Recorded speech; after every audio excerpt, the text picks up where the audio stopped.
If you have your Bibles with you, kindly open your Bibles to Ecclesiastes chapter 9. We're going back to our study on Ecclesiastes. And so, Ecclesiastes chapter 9.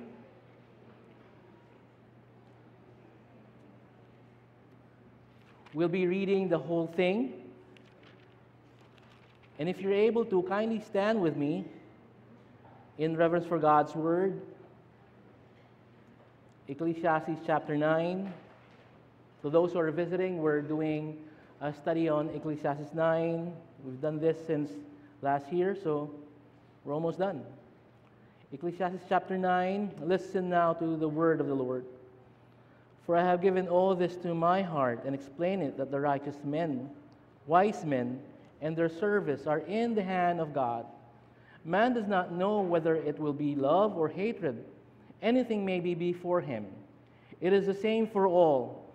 There is one fate for the righteous and for the wicked, for the good, for the clean, and for the unclean, for the man who offers a sacrifice, and for the one who does not sacrifice. As the good man is, so is the sinner. As the swearer is, so is the one who is afraid to swear. This is an evil in all that is done under the sun, that there is one fate for all.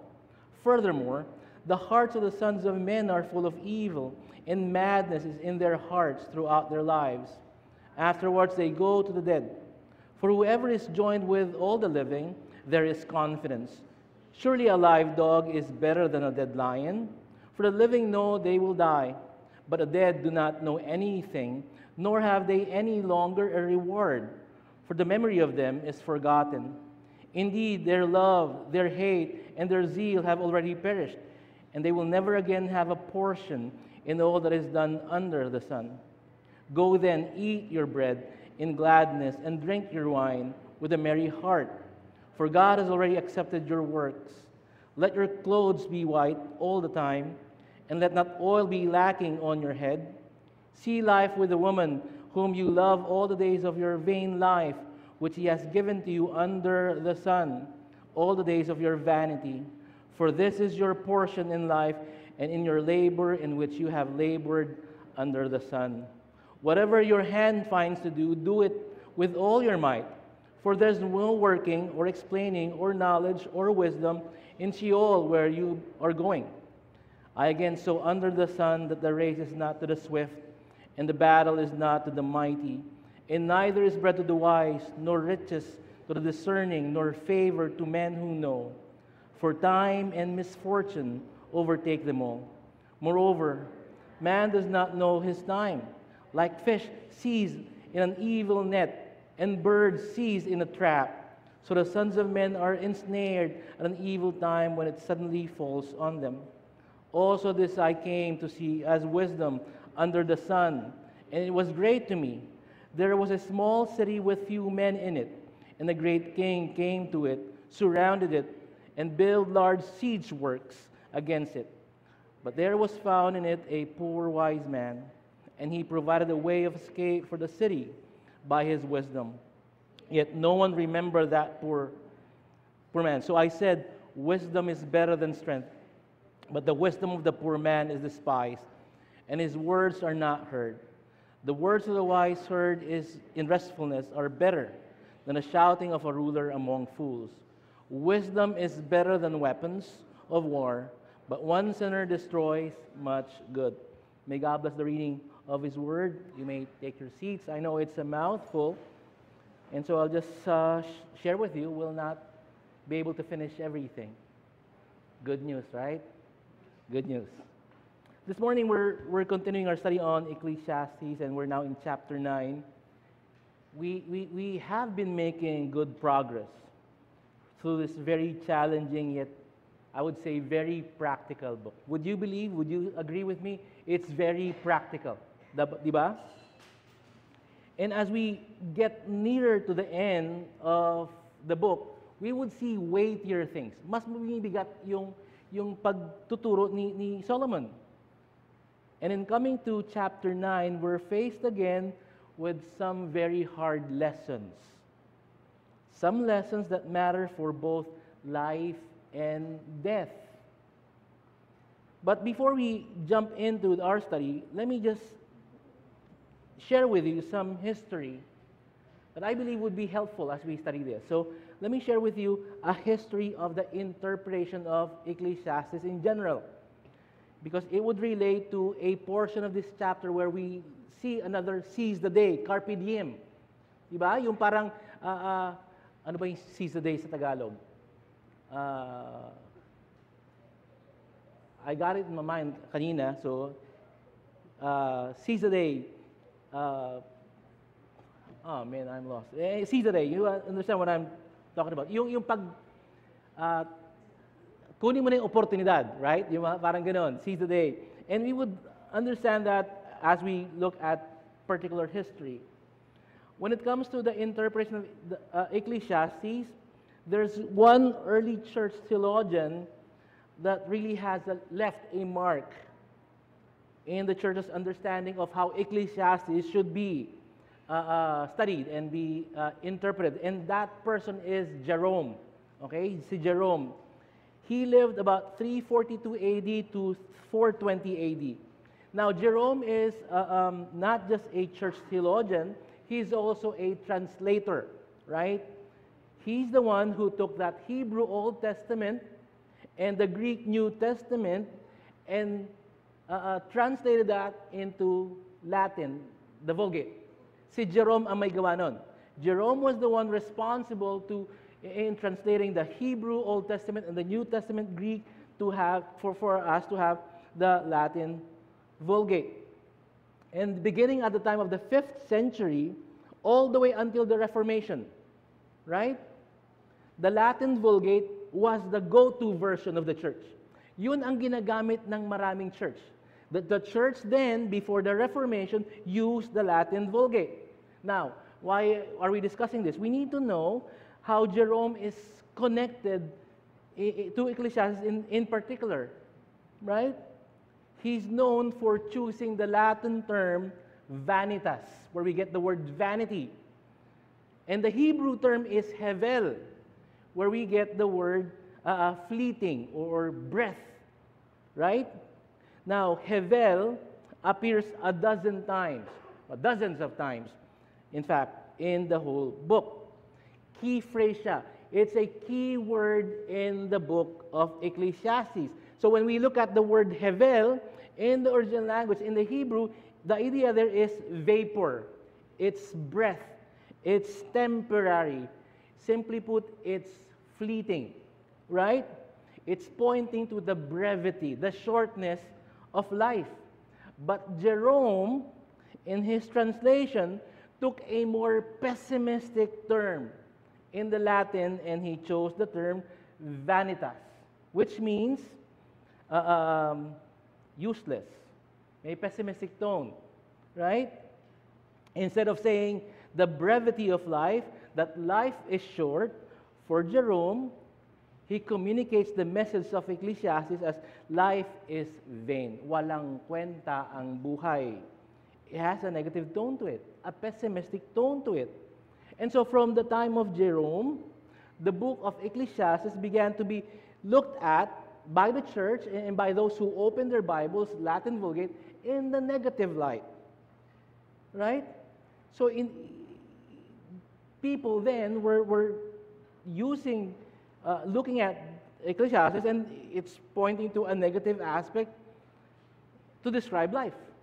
Right? In fact, si Jerome had a commentary. He wrote a commentary on Ecclesiastes na very influential din sa early church nung mga panahon na yon, before the Reformation. And as he was reading, as he was working with Ecclesiastes, he began then to call it as a call to the monastic life, to the asceticism as we know it, to renounce all good things, to renounce the things of the world. Para sa kanya, they are just distractions. They are inherently something that is not good because of sin, because of corruption. That is why when you look at Jerome's commentary, ang kanyang method of interpretation is allegorical, meaning he tends to spiritualize things. And so when you go to the carpe diems, again, maraming carpe diems, seize the day, right? Na passages sa Ecclesiastes, when you look at that, in Jerome's understanding, in his commentary, he's pointing to, yeah, but I think it's not pointing to enjoying life per se. He said it's pointing to the Eucharist. Kasi eat bread, right? So that's his take on it. In fact, it was Jerome's take on looking at it allegorically that he said that you should not get married. Somehow, there's something superior to those who stay single and for those who get married. That is why the clergy, then, mas mataas ang tingin kasi sa laity, sa normal people, or like the common people, right? Jerome's handling of the book of Ecclesiastes became the mainstay, if you will. Yun ang pananaw ng marami, all the way up until the Reformation. Now, during the Reformation, there was a resurgence of the literal approach to the Bible.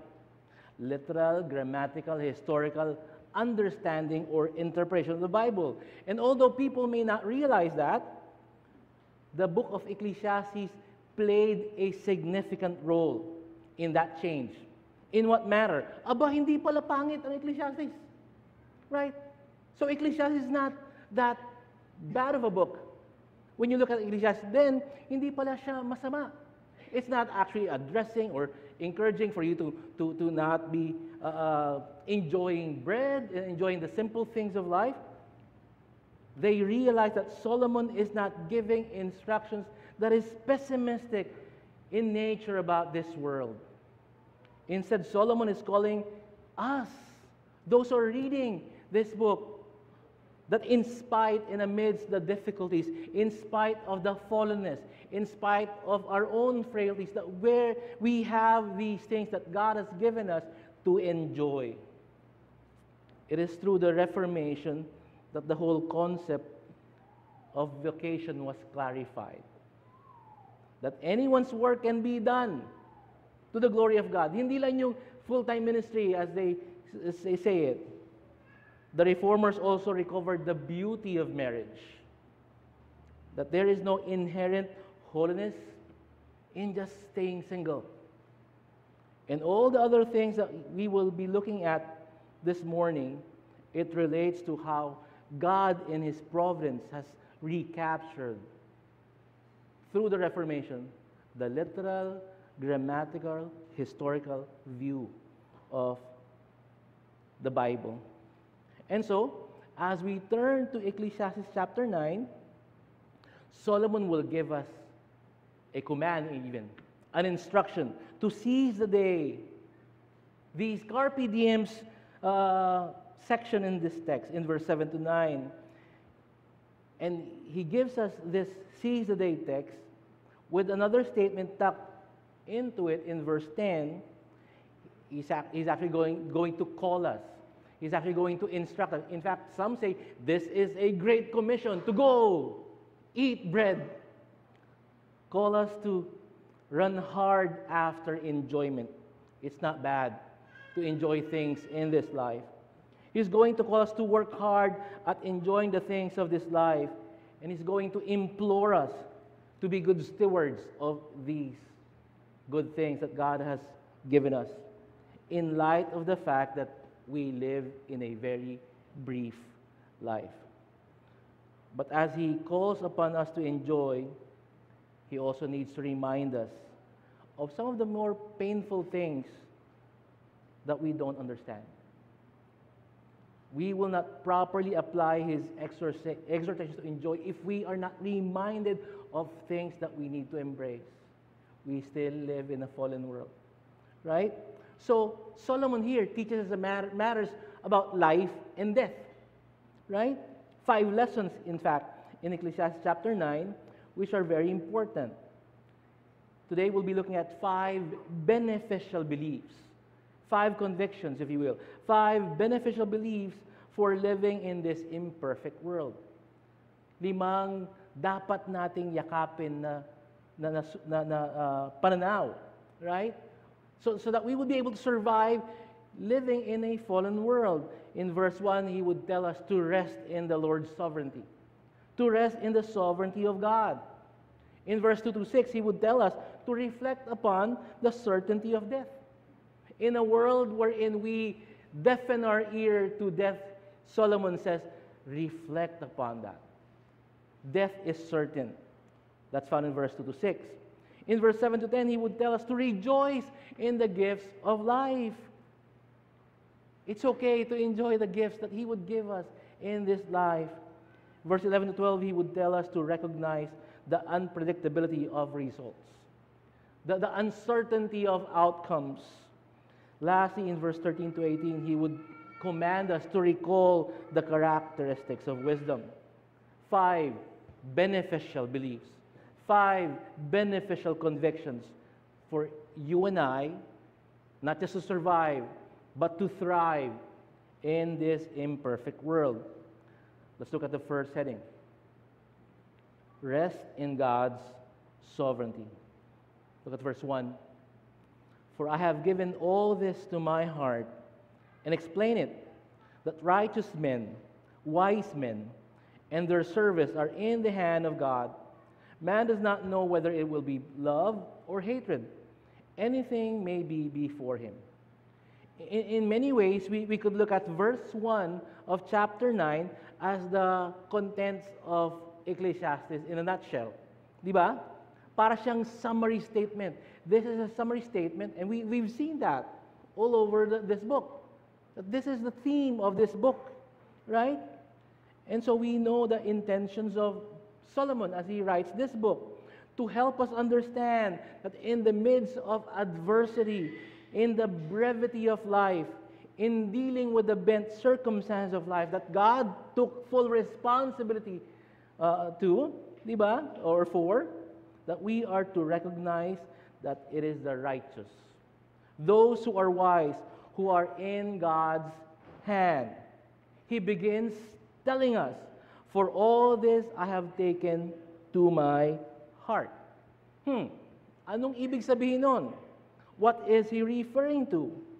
Immediately in the context, it brings us back to verses 16 and 17 of chapter 8. Remember, the last time we were together, we looked at that particular verse, that section. And so that Solomon is teaching us to walk by faith. Anumang kalagayan, anumang nangyayari, whatever the circumstances you're looking at or you're going through, the bent circumstance, the adversities, you ought to be walking by faith. What Solomon was emphasizing here is this. As he has studied all of life, and so all the variegated, the varied circumstances, the unpredictability, the adverse and prosperity, all mixed together, good things, bad things, all mixed together in this life. Solomon said it's impossible just from wisdom's perspective to have all the answers. We cannot answer all the enigmas of life. You can't just do it. He emphasized it and says we need to walk by faith. The last few verses of chapter 8. We just need to trust the Lord. And so he picks up on that same idea as he moves from one chapter to another. He said all this that he has studied, all that he has just referred to, all those circumstances of life, he has taken them to his heart. Hindi ito casual lang na sasabihin ko lang. He did an in-depth study of this. He has taken them to heart. Hindi siya intellectual awareness lamang. Because we know and understand from the Hebrew mindset, the heart is the mission control center of man. It is the center of being. Solomon has taken them into the depths of his being. Hindi lang ito lang. It's everything about him. And what he has taken in, he has taken in this, in fact, that the righteous men, the wise men, and their deeds are in the hand of God. Notice that he's making an assertion here. A bold assertion, that is, that deals with one particular people group. Isang group of people lang. Now, he's not denying the fact that all of humanity is under the sovereign control of God. Him being the creator. He's not denying that. Instead, he's using an idiom. He's using a literary device to point us to a special relationship that God has for a special group of people. A particular category of people. Sino sila? They are the righteous ones, the wise ones, and everything involved in their lives. One commentary says, it's just talking about the same people. The righteous are the wise are the righteous. It's amplifying those who depend on God, those who have the fear of God. Everything, every one of this particular group, and everything that they do are in the hand of God. Now, when we look at that Old Testament metaphor being in the hand of God, alam natin wala namang kamay ang Diyos, no? He's Spirit, right? But to be in the hand of God means to be in His sovereign control. To be in the hand of God means to be in the control, the meticulous control of God. Proverbs 21 verse 1 says, the king's heart is like water. They're like channels of water in the hands of the Lord, and He turns it wherever He wishes. To be in the hand of God means to be contained within His power. To be in the hands of God means to be within His activities. But it is more than just a reference to sovereign control. To be in the hand of God also is a reference to be in His good care. In 2 Samuel 24, verse 4, when the prophet God reprimands David for sins, and he gives David a choice as to how the consequences will be brought upon his life, ano sabi ni David? I am in great distress. Let us now fall into the hand of the Lord, for His mercies are great. But do not let me fall into the hands of men. Yung reference ng hand of God is what we see here in Ecclesiastes. It's not just under the sovereign control of God, but under His care. Careful control from a benevolent and all-wise God. And why is this important to reflect upon? To rest in this reality. Because we live in a world where we have the tendency to ask, are you even in control, God? When bad things happen to you, you would have that tendency to be asking God and be demanding answers from Him. Why are these things happening to me? I thought you're good. Kala ko mabait ka. Kala ko ang galing-galing mo. Why are these happening to me? Or maybe you don't love me. Why are you not preventing these things to happen to me? To be in the hand of God is to be under His control and to be under His care. And again, friends, as early as now, in the first point, in verse 1, I would tell you once again, if there was a better place for you to be in, God's providential care would have taken you there. Andyan ka ngayon. Right? Hindi siya nagkamali. He did not make a mistake. You're in the hand of God. He's in control. He cares for you. Even in my pain, yes, dear ones. Don't take my word for it. That is what we see here.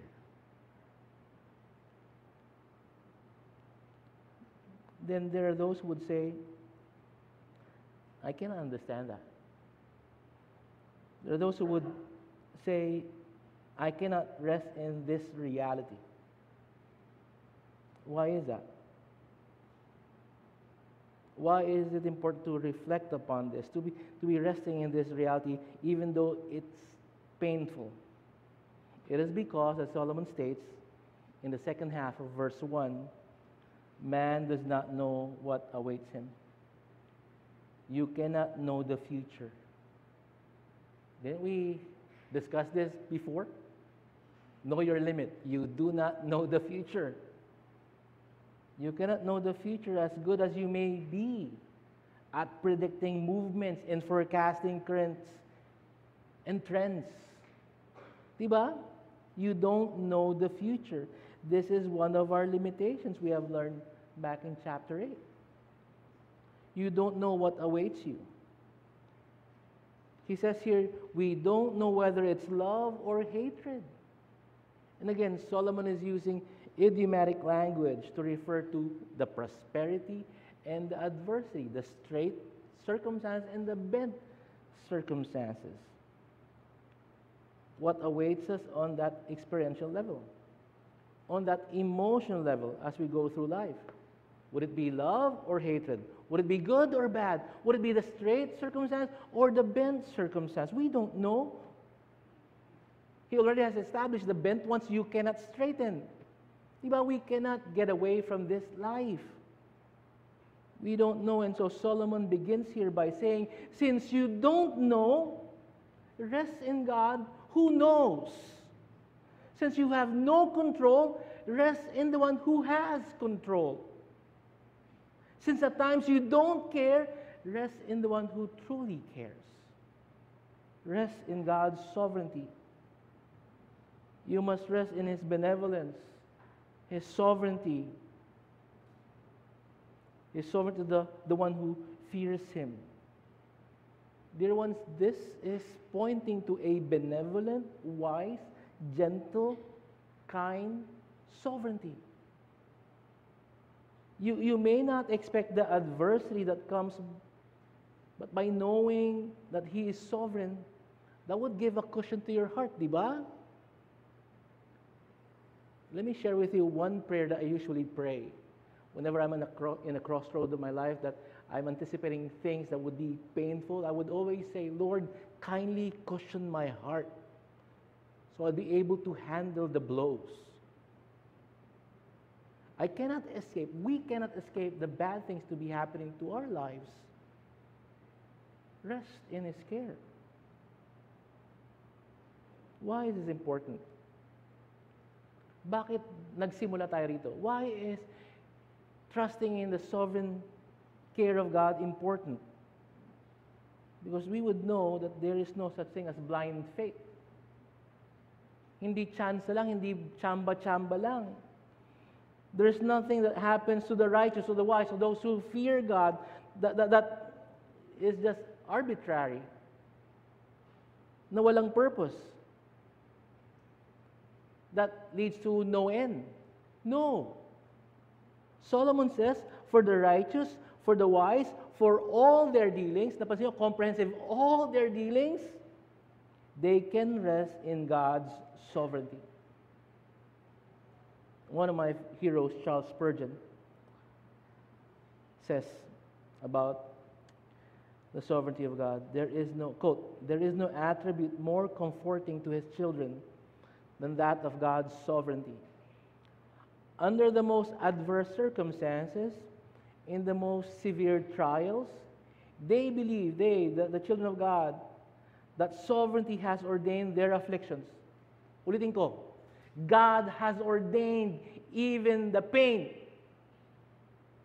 That sovereignty overrules them, and that sovereignty will sanctify them all.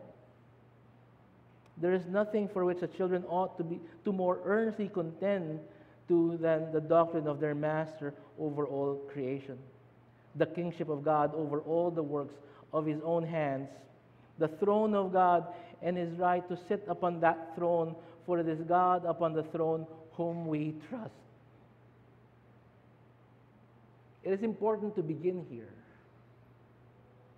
because we know for a fact that even Christians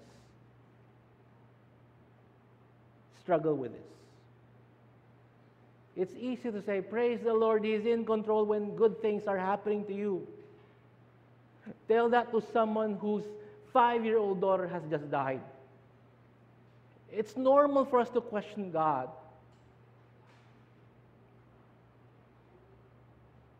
We hear oppositions to this doctrine from those who do not believe in God, but in our heart of hearts, we cry this out. He is sovereign. You live in a fallen world. You yourself fallen. So to survive this life, this is the belief that you have to embrace. Rest in the sovereignty of God. How could you live in a world that is resigned to chance? Or worse, a world that is under your own design? Or the designs of the evil one? Diba? If God is not meticulously sovereign in the adversity, yung mahihirap, then walang possibility ng rest. Diba? Then you cannot trust that those circumstances have good purposes. Then indeed, if God is not sovereign, then bad circumstances are just bad. You meant it for evil. God meant it for good. Then the bent things of life are just bent. Na walang magawa ang Diyos. That God is helpless. Sorry, you believe me, you love me. Sorry, in these times, trying times, you're on your own. That the painful experiences have no redemptive value to them. We don't know what's going to happen. We know some things, like the sun is going to rise tomorrow, but we don't know a lot of important specifics, like whether we'll be alive tomorrow or not. Do you know if your Thursday will be full of delight or full of disaster? We don't know. Or will it be a mixture of both? We don't know. Here is what we ought to know and should know. Your life is in God's hand.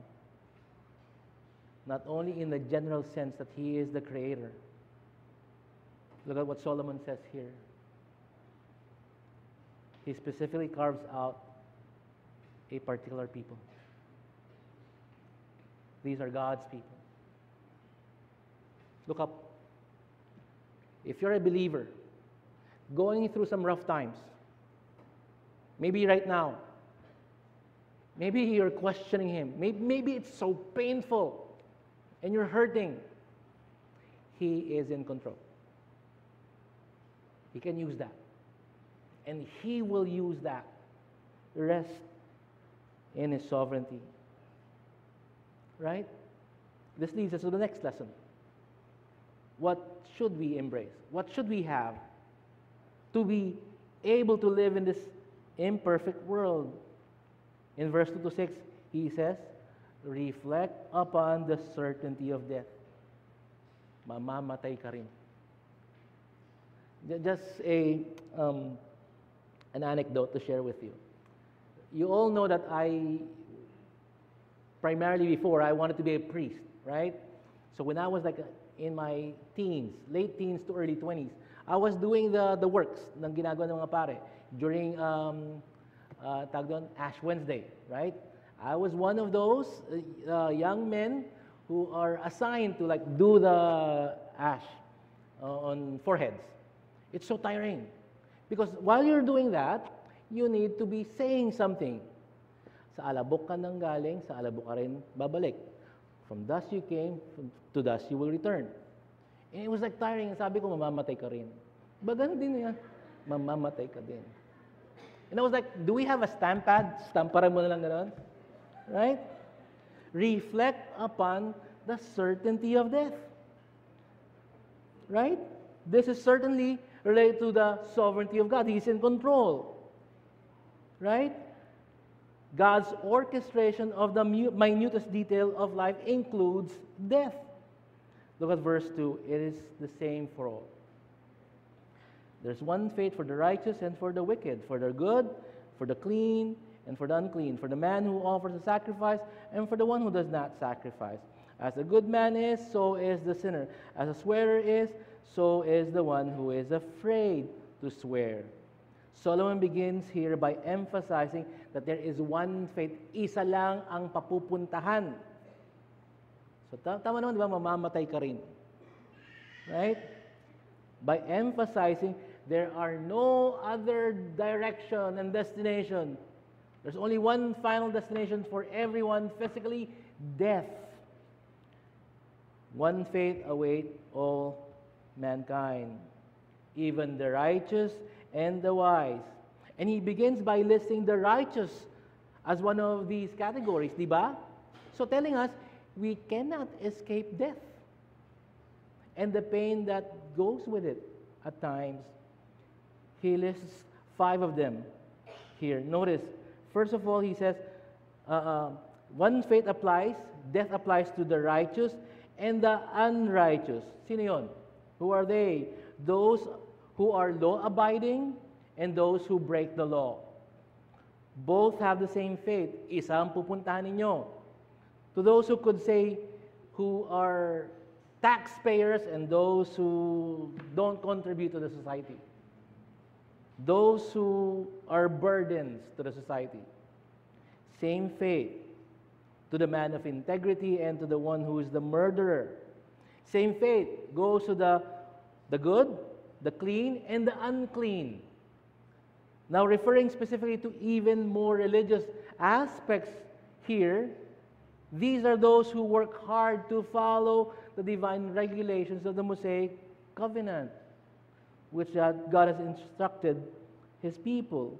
For those who work hard at that for God's glory, and as well as for those who don't care and defile themselves, iisa pupuntahan nyo. You will both die. The same fate for the one who offers a sacrifice and for the one who does not sacrifice. For those who recognize the Mosaic allowances and prescriptions for recognizing and confessing sin. And there are those who do not actually offer sacrifices and do not confess sin. Same fate, isa pupuntahan ninyo. And yet, he also says the good man and for the sinner. The one who is morally upright and the one who is wicked. The same fate, isa lang. Ang pupuntahan ninyo, the swearers of vows, those who make promises, those who swear an oath to God, make loyal covenants, and to those who are afraid to make an oath or to swear, those who do not keep their words. Same fate. All of those, the whole spectrum that Solomon has presented to us, there's one fate. One same fate. Ano yun? They will all die. We will all die. It is certain. Lahat tayo, you can't expect and you can't see any other option. You can probably lengthen your life a bit. Vitamins, stem cells, Taibo. Ano may Taibo pa ba? Ako na yata nakakaalam. Right? You cannot escape death. This should be perplexing to us. It should cause us to ask why. Bakit nga ba? Solomon tells us this is an evil. Verse 3. This is an evil in all that is done under the sun, that there is one fate for all. This should cause you to ask, bakit nga ba? How can this possibly be? He calls it an evil, meaning it's a mystery, it's a problem. Problema nating lahat ang kamatayan. Lahat tayo mamatay. How can we resolve this dilemma then? Solomon gives us an answer. Middle of verse 3 provides for us the reason why there's one fate. Solomon says, furthermore, the hearts of the sons of men are full of evil. He's not saying some of them or most of them. He's not referring to the Gentiles. He's making a blanket statement. The hearts of the sons of men are full of evil. Logos people, those who studied Genesis, isn't this reminiscent of Genesis 6:5? The heart of man is deceitful continually. Diba? Evil continually. The intentions of the heart. Let me read to you. The Lord, Genesis 6:5, the Lord saw the wickedness of man was great on the earth, and that every intent of the thoughts of his heart was only evil continually. And God sent the flood and drowned millions of them. And yet the same problem still remains. Because years later, many years later, we go to Romans chapter 3. And it reads, there's no one righteous, not even one. Sabi ni Solomon, moreover, and madness is in their hearts throughout their lives. Walang perfection in this life. No one whose mind actually functions well in this life in a completely true manner. Tawag niya madness. Insanity, sabi ng ilan. What he's referring to here is the depravity of man. The universal depravity of man. Afterwards, they go to the dead. He's saying this is why men die. This is why we all die, because of sin. It's a reference back to Genesis 3:19. From dust you were taken, and to the dust you will return. Mamatay ka rin. It's a reference to Romans 5. That through one man sin entered the world, and therefore through that man, Adam, death entered and touched everyone. Death reigned. Or as Paul says it in Romans 6:23, for the wages of sin is death. Afterward, they go to die. But he goes on to say, it's not hopeless. Di ba parang downer siya, no? It's not hopeless at all. Why is that, Pastor? Look at verse 4. For whoever is joined with all the living, there is confidence, meaning there's hope. And he's saying this in this interesting idiomatic expression. Surely a live dog is better than a dead lion. Ang sinasabi niya, so long as a man is still alive, so long as you still call it today, there are opportunities. There are opportunities to reckon, to assess, to study your heart, to study life, and to be facing death and be a good steward of your life. Habang buhay ka pa, meron pang pag-asa. Right? So long as you have breath, pwede pang mag-steward ng life.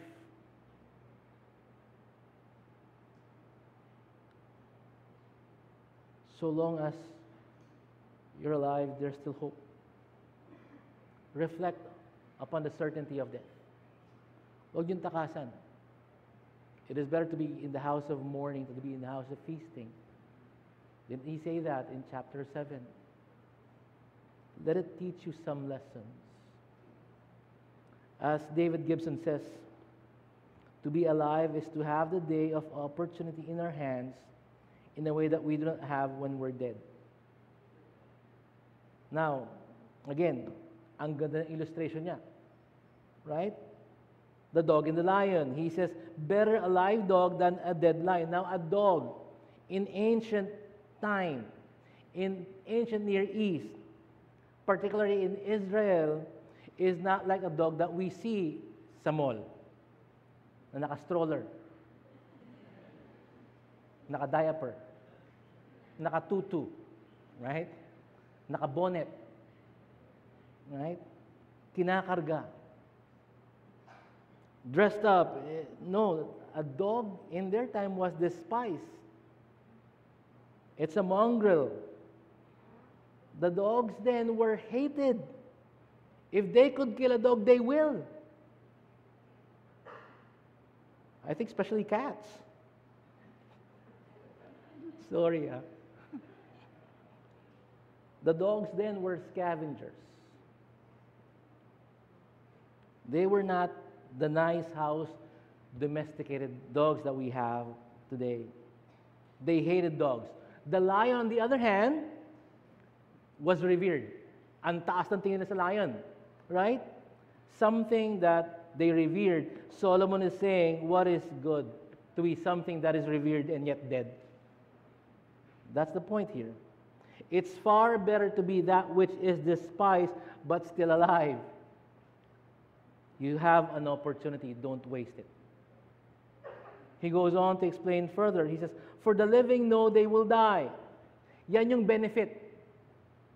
That's the benefit of being alive.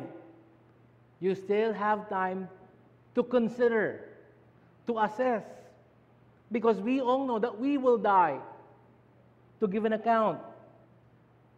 Again, chapter 7, better is a good name than good oil. Better is the day of one's death than the day of one's birth. Better to go to a house of mourning than to go to a house of feasting. Why? Because that is the end of all mankind, and the living puts this in his heart. When death looks you in the eye, when you see someone you know, someone you love in a coffin, you would have that grip in your heart to assess, how is my life? That's the same thing here. Verse 5, for the living know they will die, but the dead do not know anything, nor have any longer a reward, for the memory of them is forgotten. 6, indeed their love, their hate, and their zeal, the most basic emotions and expressions of life, have already perished.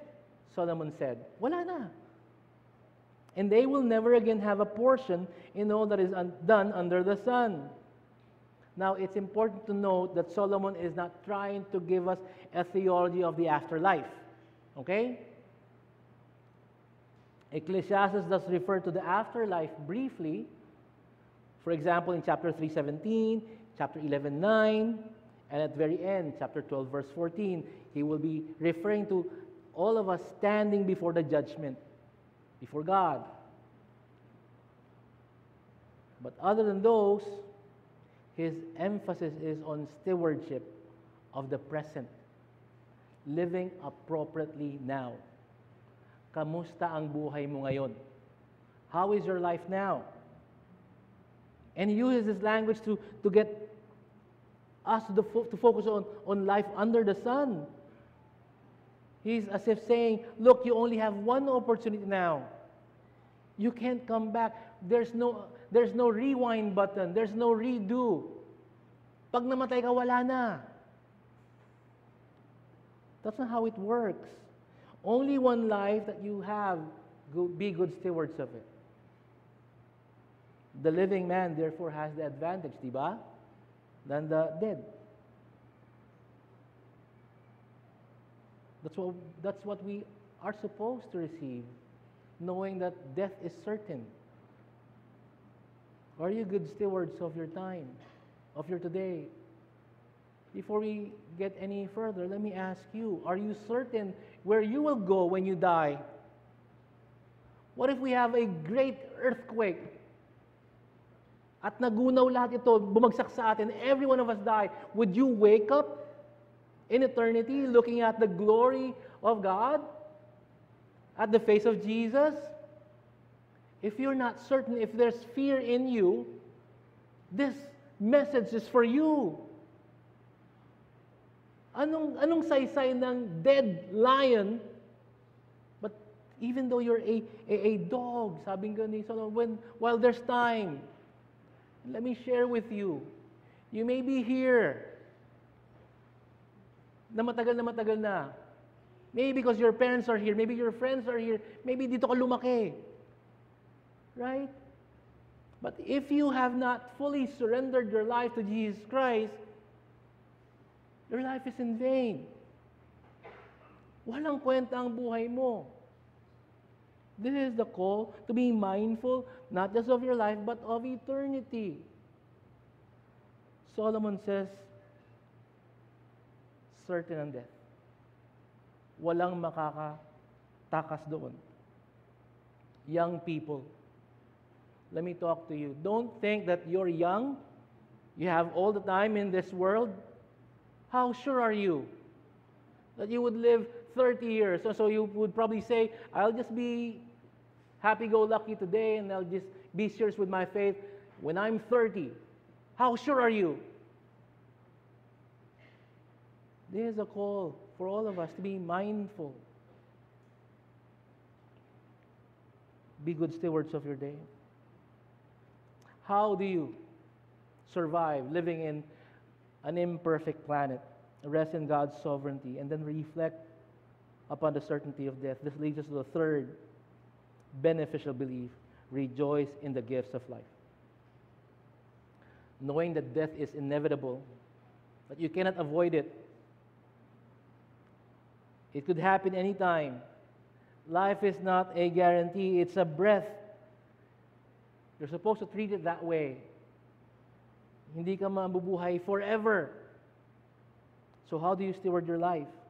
How do you live your life in a way that enables you to glorify God and stand before Him as a good steward? This is what Solomon gives us next.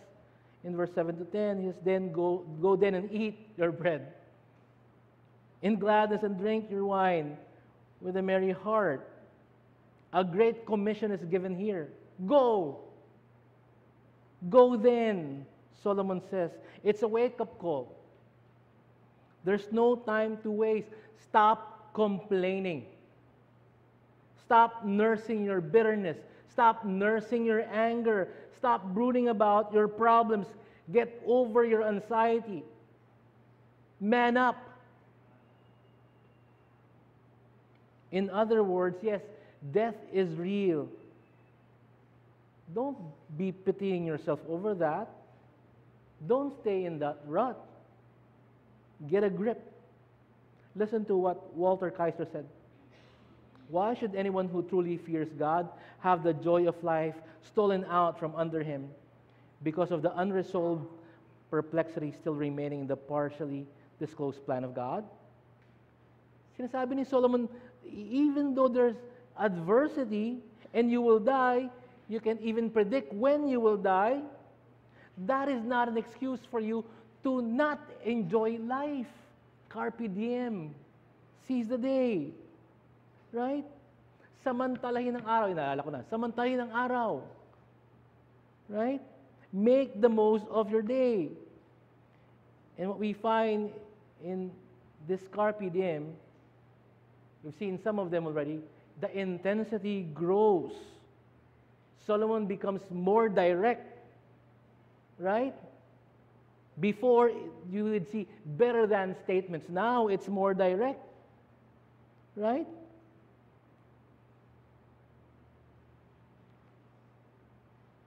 He's saying, enjoy life. We see these exhortations in verse 7 to 9.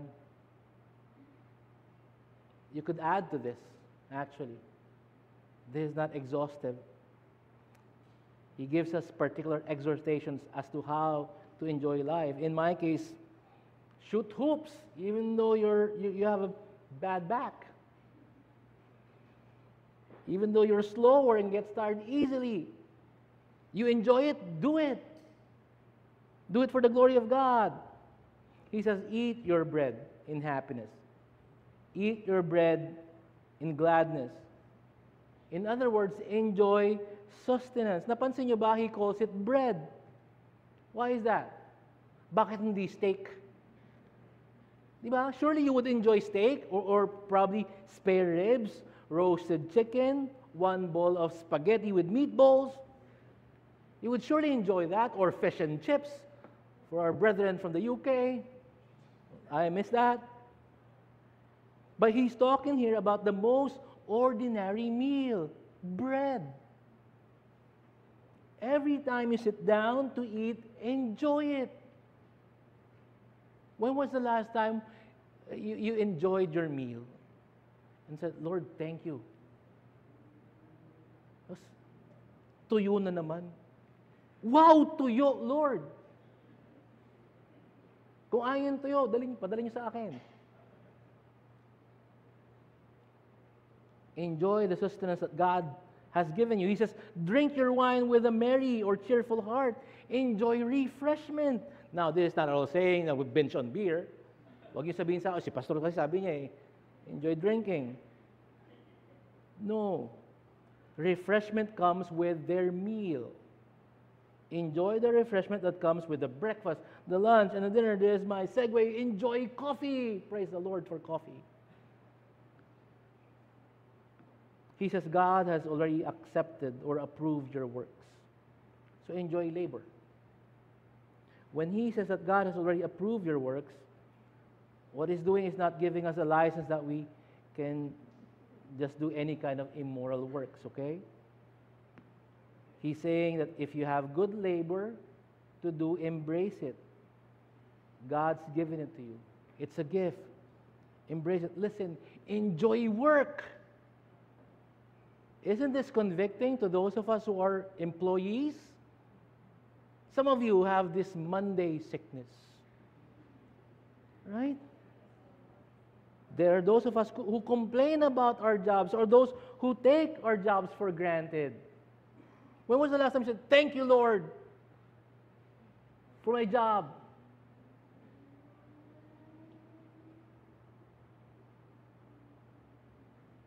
There are those who do their job just for the sake of doing their jobs.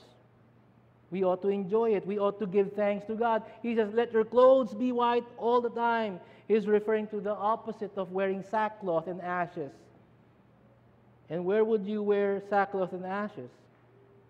You dress in dark things and cover yourself with soot when you're mourning, di ba?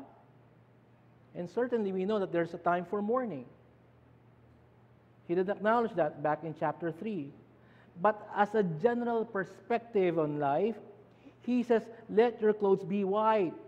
Let them be those of celebration. Let them be those of comforts. Stop whining. This is preaching to the heart, dear ones. This is preaching to self. My wife is here. She knows I'm a whiner. He says, let not oil be lacking on your head. Oil is used in reference to blessing. In Psalm 133, it's used in reference to gladness. In Isaiah 61, it's something again which refreshes, but particularly known is oil is used in the times of celebration. Enjoy life, gladness, enjoy fellowship, be in good company. We recently had our VBS. It's just so humbling to see the innocent joy in the kids' life. Ang sarap tignan. Right? The laughter was genuine. I love seeing kids enjoying their friends, making new ones, seeing them sing and dance. Elder Jerry and I enjoy dancing. There's a video. Huwag yun ang hanapin. The profound joy in the simple things. And dear ones, if you're a believer in Christ, regardless of the complexities of life, you have so much to celebrate. He says then, enjoy life with the woman who you love. Enjoy marriage if you are married. And enjoying marriage here, in view here, is that one flesh intimate union that is part of marriage. Ibang-iba kay Jerome, di ba? Very different from Jerome's take. How Jerome emphasized celibacy and singleness as the highest. Solomon is saying, men, enjoy your wives. God has created that for your enjoyment. And if you do that under the fear of God, if you enjoy that life with your wife, all that intimacy, it's good. It's part of glorifying God. Hindi lang si Solomon. It's not only someone who says that. Even the Apostle Paul picks up on this idea of enjoying bread, wine, and enjoying your wife. He says this in 1 Timothy chapter 4, verse 1 to 4. He would say, talaga? Yun sinasabi. Listen, as Paul was dealing in his own time with a tendency towards asceticism, di ba? There are those in Ephesus na false teachers who say, wag kayong mag-asawa, wag kayong don't enjoy things. Right? Again, may extremes. There are those sinful extremes. So you either go to asceticism or you go to sinful and willful sinning. This is what Paul said, 1 Timothy 4:1. But the Spirit explicitly says that in later times some will fall away from the faith. Some of you would say, may connection sa Ecclesiastes? Listen carefully.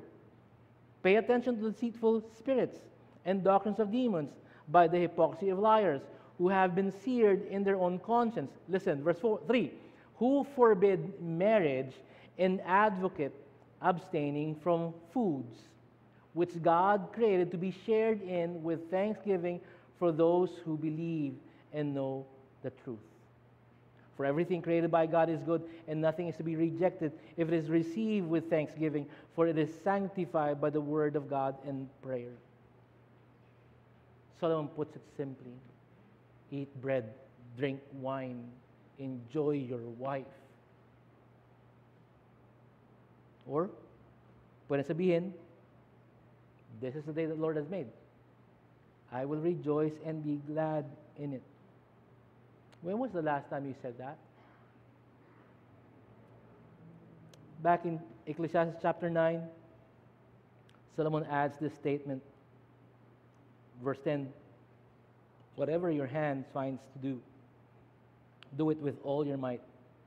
For there is no working or explaining or knowledge or wisdom in Sheol where you're going. Sheol here probably is just a reference to the grave. He is using this terminology to refer to death. Again, hindi siya nagtuturo ng theology of afterlife, okay? He's looking at life right now and using the grave as a point of comparison. Ang sinasabi niya is this: when you're in the grave, you can't do these things anymore. Right? You can't do these things under the sun any longer. It's over forever. So while you have time, whatever your hand finds to do, do it with all your might. It's the call to be all in, to live life to the fullest, to wear out, not to rust out. And of course, the assumption is lahat na mabuti. Right? Solomon is carrying that now and saying, look, God has given you work to enjoy. And as children of God, you should be known as those who do everything with all your might. Ano ang New Testament counterpart nito? Whether then you eat or drink or whatever you do all for the glory of God. Again, the most basic things of life. Eat, drink. Even babies can do that the first day. Eat and drink. Whatever you do it for the glory of God. We should have this drive. Whether it is stacking chairs, or nasa background lang, or preaching a sermon, whatever it is that you do, that God has ordained for you to do it with all your might. Merong isang kanta, hymn. I'll end here, don't worry. Alam ko, 18 verses to, pero I'll end here. There's a hymn by Horatius Benner called Make Haste, O Man, to Live. And it captures so well what Solomon is teaching here in chapter 9, verse 7 to 10. Let me read the hymn for you. Make haste, O man, to live, for thou so soon must die. Time hurries past thee like the breeze. How swift its moments fly. Make haste, O man, to live. Make haste, O man, to do whatever must be done. Thou hast no time to lose in sloth. Thy day will soon be gone. Make haste, O man, to live. Up then with speed and work, fling ease and self away. This is no time for thee to sleep. Up, watch, and work and pray. Make haste, O man, to live. Make haste, O man, to live. Thy time is almost o'er. O sleep not, dream not, but arise. The judge is at the door. Make haste, O man, to live. We live in an imperfect world. We ourselves are not perfect. What is it that we need to not just survive, but to thrive while still under the sun? What convictions, what beliefs do we need to have to persevere? We've seen we should rest in God's sovereignty. We also were reminded to reflect upon death's certainty. And we are commanded, commissioned even, to rejoice in the gifts of the Almighty. There's a fourth lesson for us. That will be for next week. Right? Again, we live in a fallen world. That is the reality that we need to embrace. Yet in that same fallen world, God has also given us things to enjoy. There are bent circumstances that none of us can straighten. And there are those that He has provided for us that are blessings. Both came from God. Right? And only those who fear Him, only those who have faith in Him, would be able to withstand and persevere through the bent, painful realities of the fall. There are those who can enjoy the glimpses of God's grace in the simplest of things, like eating bread and enjoying your wife's company amidst the brokenness of the world that we live in. Life indeed is flitting under the sun. But for those who are under the sun, S-O-N, it is a blessing. Let me end with our favorite kiddie hymn, Life Without Jesus. Na-miss niyo yan, no? It's like a donut. Like a donut, like a donut. Life without Jesus is like a donut. There's a hole in the middle of your heart, then Jesus comes along. He satisfies your soul like that pastry nugget in that donut hole. Let's pray. Lord, thank you for reminding us of these things that we need to embrace. That amidst the difficulties and the frailties and the adversities that we cannot escape, there are convictions, Lord, that we need to embrace. We ought to rest in your sovereignty. We ought to be face to face, and not just be face to face, Lord, but be embracing the certainty of death. But amidst that, Lord, you have given us simple things to enjoy. And may we do that, Lord, for your glory. Thank you for this message, and we can't wait, Lord, to hear the rest of these beliefs. But for now, Lord, we pray that those who have ears have truly listened and would heed the call to embrace these beliefs, to be able to live well in this imperfect world. Let not your word come back to you in vain. In Christ's name we pray. Amen. God bless you, everyone.